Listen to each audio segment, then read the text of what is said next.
사단은 우리를 끊임없이 속입니다. 네가 하나님 될 수 있어. 그리고 나 중심, 또 물질 중심, 성공 중심, 그리고 복음 가진 교회, 복음 가진 성도를 굉장히 두려워합니다.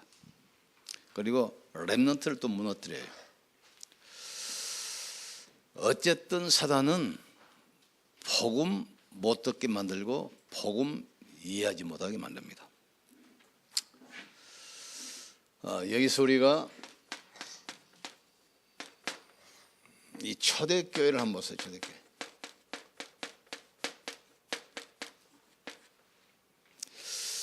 이단 누명 썼습니다. 이 말은 모든 것이 끝났다 이 말이죠. 모슬림에서도 기독교를 개종하면 호적에서 시민권을 없애버려요.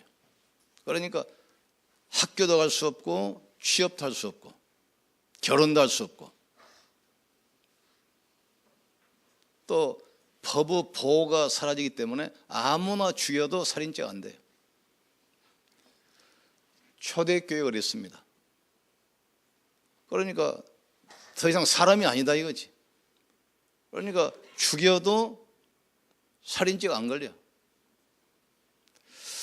이단 누명을 쓰고 모든 것으로부터 단절됐어요. 죽음이 임박했습니다.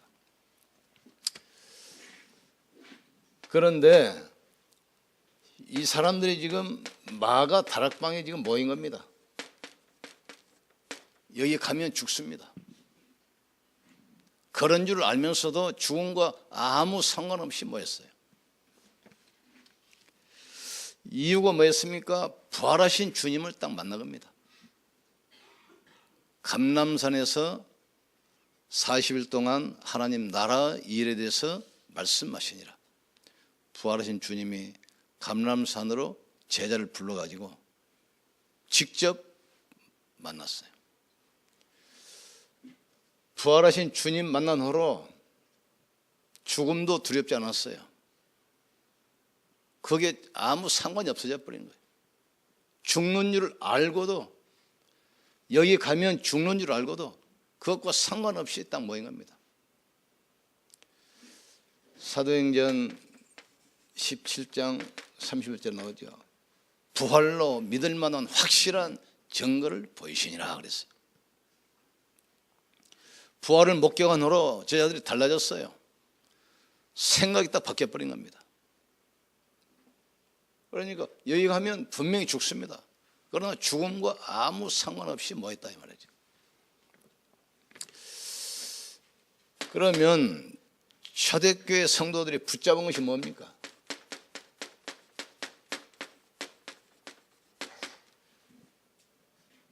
우리가 붙잡은 거 달라요. 이 사람들은 사도행 1장 1절 그리스도를 붙들었는데 오직으로 붙들었어요. 오직 그리스도란 말이에요. 여기에 성도들이 답이 나야 돼요. 답이 안 나면 자꾸 서론 인생 속습니다. 맞네 틀리네 할 수 있다 없다. 그래서 사람 말 때문에 다 넘어가요. 사람 말은 참고로만 해야 됩니다. 또 뭘 붙들었습니까? 1장 3절 사람을 바꾸는 것은 오직 그리스도예요. 현장 살리는 것, 재앙 막는 것도 오직 하나님 나라입니다. 그리고 세계의 흐름 바꾸는 것은 1장 8절 오직 성령. 딱 이거 붙들었어요. 오직 그리스도, 오직 하나님 나라, 오직 성령 충만. 그래서 사단이 준 거 창세기 3장 6장 11장 버리고 이걸 한마디로 말하면 이 마태복음 16장 16절입니다. 주는 그리스도시요 살아계신 하나님의 아들이시다.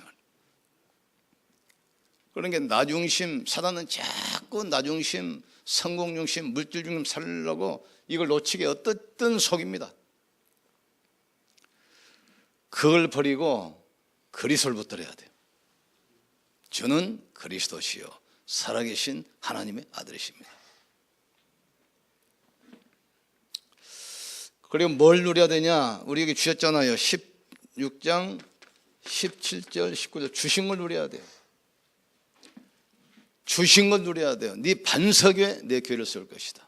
음부의 원세가 너를 이기지 못할 것이다. 내가 천국 열쇠를 너에게 줄 것이다.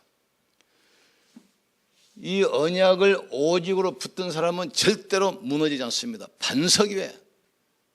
그러니까 여기 이 시와도 옛날에 그 매립지기 때문에 기반이 약하니까 다 10층 이하로 저층만 있잖아요. 그런 아주 아파트 보세요. 20층, 20층, 25층 되잖아요. 왜냐, 거기 원래 산이었어, 산. 깎아가지고 그 밑은 그 바위라는 바위.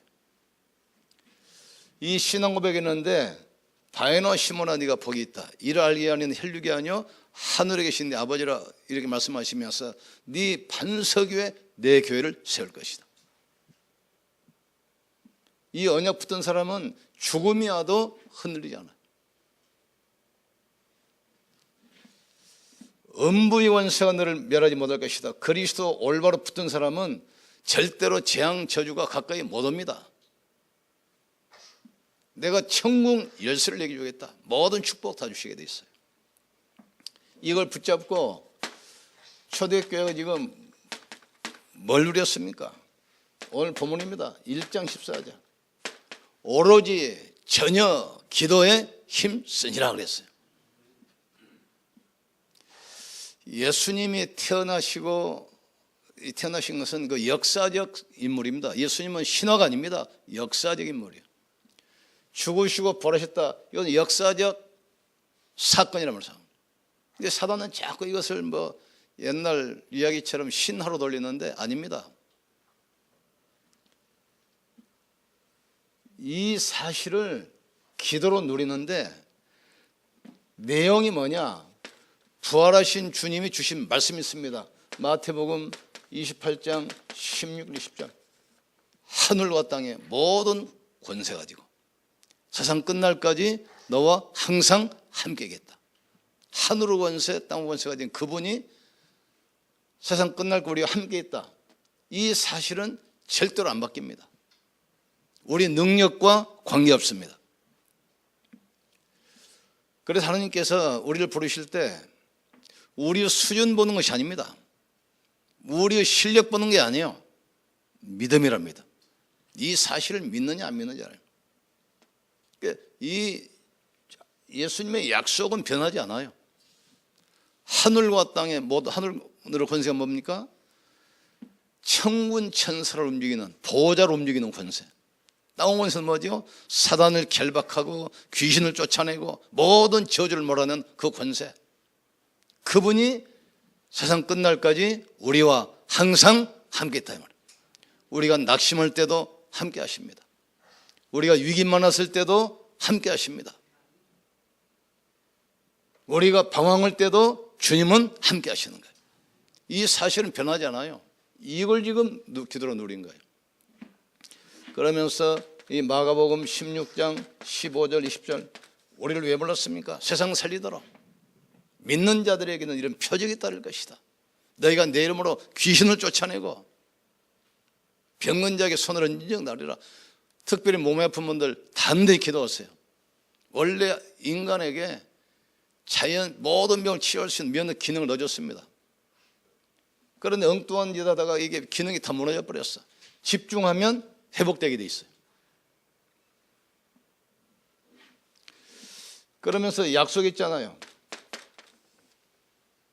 성령 충만하면 내 증인 될 것이다. 무슨 증인입니까? 그리스도께서 사단의 권세를 꺾었다는 사실, 모든 저주를 십자가에 못 박았던 사실, 지옥 권세 영원히 무너뜨리는 사실, 이 사실 말하는 증인되는 말이에요. 그러니까 부활을 딱 목격한 후로 세상이 바뀐 것이 아닙니다. 제자들이 달라져 버렸어요.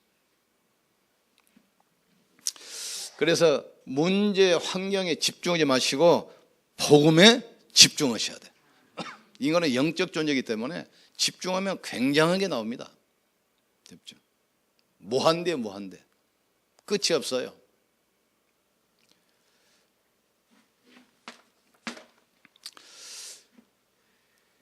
언약을 붙들고 이걸 누리면 반드시 응답이 옵니다.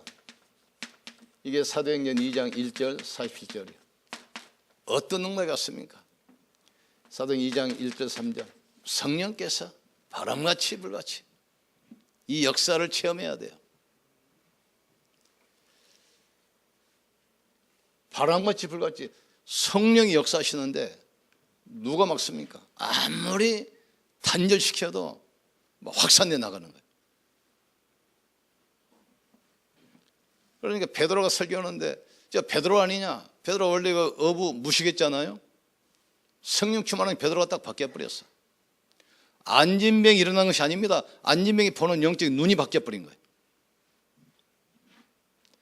그래서 단절시켰는데 2장 9절 11절 벌써 하나님 문 열어버리니까 15개국의 산업의 문, 선교문 문이 열려버리는 거예요. 우리 성도 산업에 이 문 열리기를 주님으로 축원합니다. 여러분 산업에 성령이 역사하시면 모든 문 열리게 돼 있어요. 그 정도입니까? 2장 13절 이 42절 예배 드리는데 말씀 속에서 모든 답이 다 나와버려. 사도의 가르침을마다 떡을 떼며 교제하며 오로지 기도에 전혀 힘쓰니라. 예배만 드리는데 말씀만 붙잡는데 모든 답이 다 나와. 그리고 2장 41절 보세요. 3천 제자 현장에서 일어나기 시작해요. 이 축복이 어디로 갑니까? 2장 45절 47절 삶의 현장에서 날마다 일어나. 날마다 이 축복이 우리 성도들 가정과 산업에서 날마다 일어나길 주님은 축원합니다. 예수 그리스도는 어제나 오늘이나 영원토록 동일하시느냐. 그러니까 이 결과 보세요. 어떻게 됩니까? 사도행전 3장 1절 12절 부활하신 주님을 목격한 제자들이 가는 현장 보세요. 안진병이 일어나 버립니다. 4장 12절 법정 아닙니까? 천하인간에게 구원받을 만한 다른 이름을 주신 적이 없지 않느냐. 사도행전 8장 4절 8절 아무도 안 가는 사마리아의 중직자 빌립이 도전하기 시작합니다. 내일 가면 죽어요. 빌립이 사마리아 성에 내려가서 그리스도를 백성에게 전파하니 그 결과 어떻게 되는지 알죠? 드디어 11장 19절 중직자 중심으로 선교하기 위해서 이제 힘을 모아서 기도하기 시작합니다. 그게 안디옥 교회입니다. 사도행전 6장 7절 진짜 생을 건 제자들이 나와요. 7집사. 그리고 9장 15절 보세요. 그 천하의 약질 바울이 회개하고 돌아와. 바울이 부활하신 주님을 딱 만난 겁니다. 바울아 바울아 네가 나를 왜 핍박하느냐. 주여 누구십니까? 나는 네가 핍박하는 나사렛 예수라. 그 한마디에 부활하신 주님의 음성을 듣고 딱 만나고 바울이 완전히 무릎 꿇어버려요. 이때부터 생을 걸잖아요. 여기 보니까 즉시로 유대인의 회당에 들어가서 예수가 그리스도 되심을 증거했다 그랬어요. 이게 바리새인 돌아버린 겁니다. 초대교회 사건 두 개 일어났는데 안진병의 사건하고 바울 다루는 사건이에요. 이 안진병이는 늘 성전 미문에서 구걸하잖아요. 40년 동안 예루살렘에 있는 모든 사람이 다 알아요. 제사장도 바리새교관도 아무도 해결 못해요. 제사장도 바리새인도 서기관도. 베드로 이렇게 버리잖아요. 그러니까 소문나니까 사람만 모이니까 저거 놔두면 큰일 났어 지금. 그래서 사도들을 죽이려고 그러는 겁니다. 그런데 사람들이 너무 많이 모이니까 죽일 수 없잖아요. 그래서 협박해요. 다시는 예수 이름으로 말하지 말고 가르치지도 말라. 그런데 증인이 딱 아닌 사람이 서 있으니까 할 말이 없잖아요.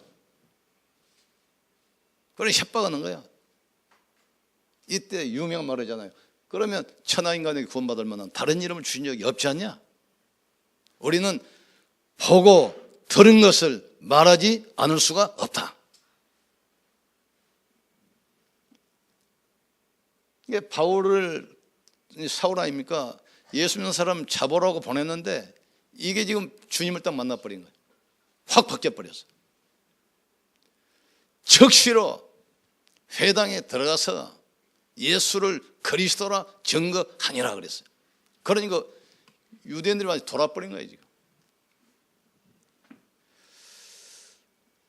부활하신 주님이 함께 하신 제자들 아무도 못 막아요.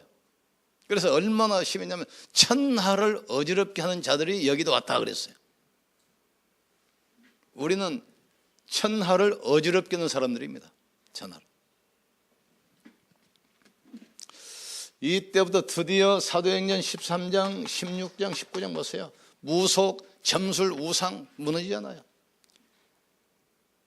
이 정치인들을 사로잡고 있는 무속, 또 경제인들이 전부 다 이 점술 끼고 살잖아요.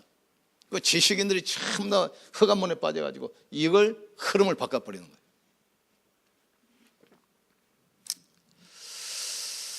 많은 사람들이 서론 인생 삽니다.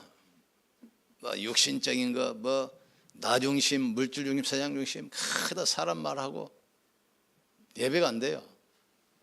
뭐 맞다 틀리다 거의 육신 얘기 다 지나간 겁니다. 그것은 거의 지나간 것에 우리가 인생 속일 필요 없잖아요.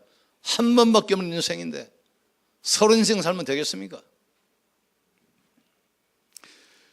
여기에 서론 인생에 속지만 않으면 돼요. 거의 다 서론 인생 여기 당해버려요. 우리가 문제 사건 주잖아요.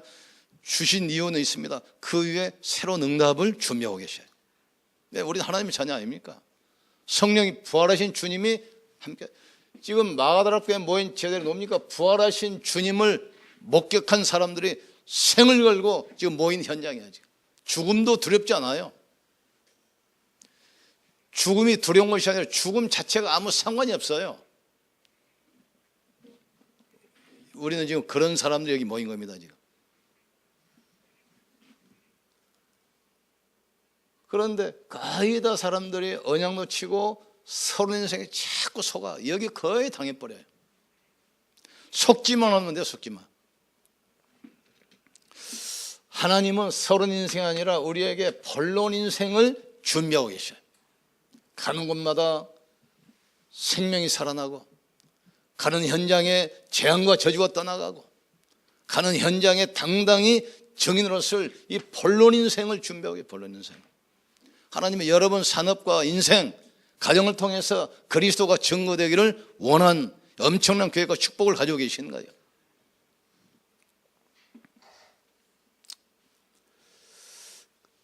그래서 우리의 삶은 어떤 삶입니까? 하나님의 절대 계획 속에 있어요. 우리 인생도 하나님의 절대 계획 속에 있습니다. 우리 교회도 하나님의 절대 계획 속에 있어요. 우리의 산업도 하나님의 절대 계획 속에 있습니다. 아무것도 염려할 필요 없어요. 하나님은 우리의 능력 보지 않습니다. 이걸 보는 거죠.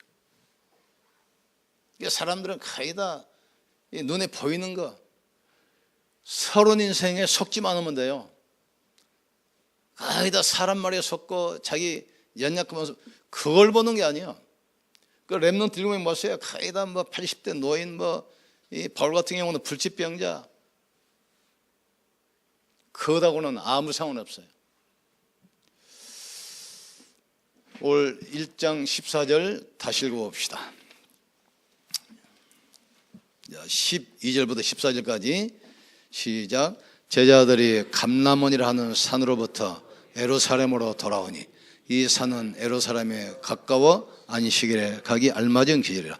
들어가 그들이 유하는 다락방으로 올라가니 베드로, 요한, 야고보, 안드레아 및 도아마, 바르톨레메오, 마테오 및 알페오 아들 야고보, 새로 신 시몬, 야고보 아들 유다가 다 거기 있어 여자들과 예수의 어머니 마리아와 예수의 아우들과 더불어 마음을 같이하여 오로지 기도에 힘쓰니라 그랬어요. 마가다락배에 모인 사람들이 지금 우리입니다. 지금 아시겠습니까? 가면 죽습니다. 거기 여기 가면 무조건 사형입니다. 죽음과 아무 상관없어요. 이렇습니까? 부활하신 주님을 만났어요. 그래서 사도행 17장 31절에 뭐라고 했습니까? 하나님께서 죽은 자 가운데서 다시 살리신 것으로 믿을 만한 확실한 증거를 주셨다고 했어요. 부활 언약 딱 붙으셔야 돼요. 어떤 경우에도 이 언약 붙들고 믿음으로 도전하면 돼요. 그래서 2019년 고난주간 첫 주 이 말씀 붙들고 기도하시고 오늘을 내 인생의 터닝포인트로 삼으세요. 부활하신 주님이 나와 함께 하신다. 절대로 더 이상 흔들 필요 없습니다. 사람 말에 속을 필요 없습니다. 문제, 사건, 환경, 서론 인생에 절대로 속지만 않습니다. 예수는 그리스도입니다. 모든 문제 해결자입니다. 그분이 우리와 세상 끝날까지 항상 함께 하십니다. 이 언약 붙들고 믿음으로 승리하기를 주의 이름으로 축복합니다. 우리 165장 찬양 드리시고 기도합시다.